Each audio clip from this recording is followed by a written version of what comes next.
All right, today we're going to be making a tray for a high chair. The things you're going to need are going to be wood for the tray, finish for the tray, hardware for the tray, and a safety strap for the high chair. We've already determined that the width needs to be 19 inches wide, so we're going to go ahead and cut that out.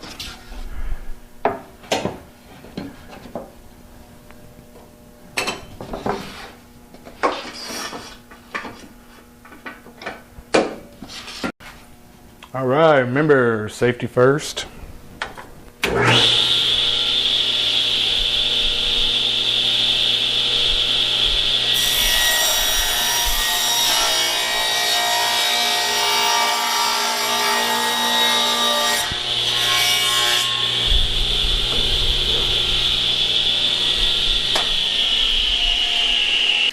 All right, next we're going to cut it to our depth, which we figured out is going to be about 13 inches.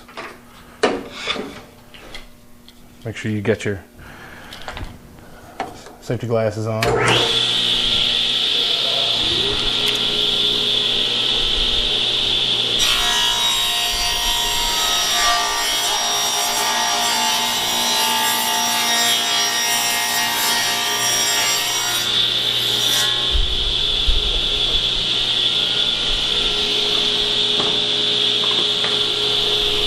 Alright, next we're going to cut the tray out with the bandsaw.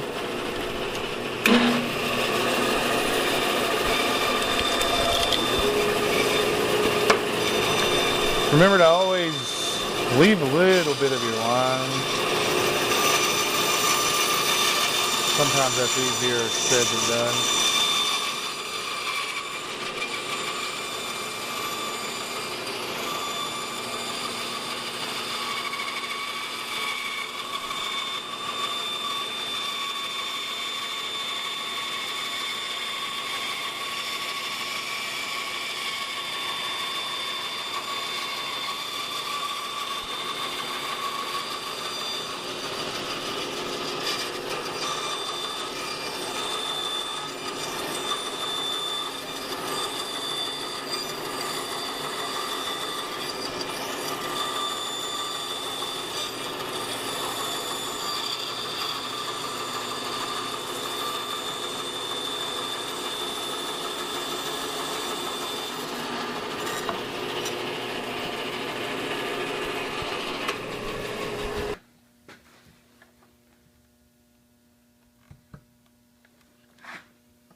Alright, so after a terrible experiment with the grinder, it just kind of made a lot of smoke and burnt wood. I went to my really cheap craft carving chisel thing. It's not even for this, but it's sharp as duck. So I'm using it to actually go around the edge. And I think once I get the outline, I'm going to use my chisel, try to sharpen it, get a little bit, try to get a little sharper edge on it, and smooth it out from there. Then once we get it kind of carved out a little bit, we could sand it down smooth. So I think I've kind of figured it out. I use this crappy gouge to go around, try to get me started. Probably didn't even need to do that, but it'll at least give me a clean edge around to start with when I sand. Got my chisel, put a little sharp edge on it. Got me a mallet, and I'm probably going to do a little time lapse and let y'all see this master work.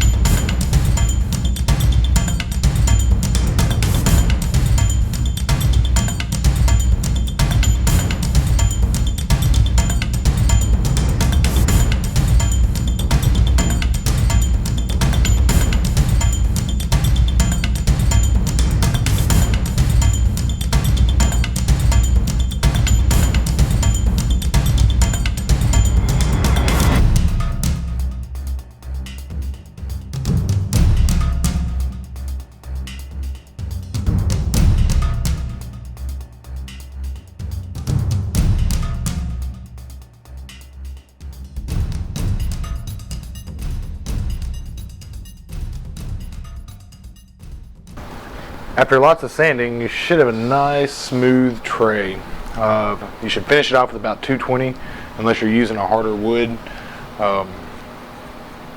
Then you could probably finish with about 150. Now I'm going to stain it. I didn't have stain as part of the parts list because you could just leave it natural like this, and when you put finish, just have the natural color. But I was advised I should probably stain it. So I'm going to stain it. Some advice would be to go on and pre-install your hardware and test it out. Take it back off, of course, when you start staining. Put this stuff on liberally. I'm using a water-based finish, so I'm going to try this stuff. It's not a water-based stain, but it dries in an hour, so I figure if I give it a few hours, I'm going to check it. If nothing else, I'll leave it 24 hours. And it should be dry by then.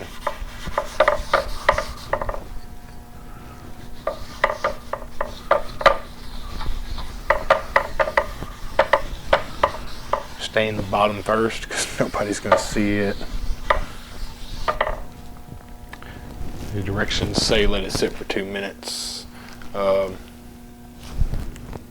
That's basically it. When you see me again, we'll be probably putting on some of the water-based finish and trying it out. All right, we'll let the stain dry overnight, and then we started coating it on the bottom side. That way it was dry when we flipped it over to do the final few coats on the top. This water-based stuff is turning out pretty nice. We're using pantyhose to put it on with. You just kind of dip it into the can, get you some on there, and then just put it on semi-liberally, just a medium coat. The first coat's going to soak in.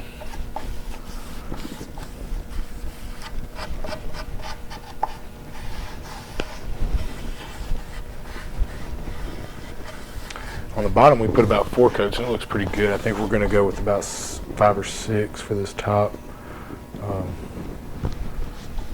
Once you get this coat on, after this dries for a couple hours, you're going to sand it with about 400 grit sandpaper lightly. And then you do the same in between any coats as needed. But when I did it on the back side, after I'd let it dry and sanded it the first time, it stayed pretty smooth throughout each coat. Hopefully we'll do the same thing on this. I put about 3 layers on already, and then I sanded it with 400 lightly. And I think this is going to be my final coat. I'm going to try to put this one on more or less even, probably not thick, medium. After your final coat is cured, you should attach your hardware using the instructions that came with it. The hardware for mine and the strap both were from Rockler, and the instructions for those can be found on their site. The chair itself needed cleaning, so I cleaned it with window cleaner and a mild solvent like xylene for some of the old splattered wall paint. I then lightly resprayed the chair with some nitrocellulose lacquer from an aerosol can. I hope you like this video and it inspires you to try something you've never done before.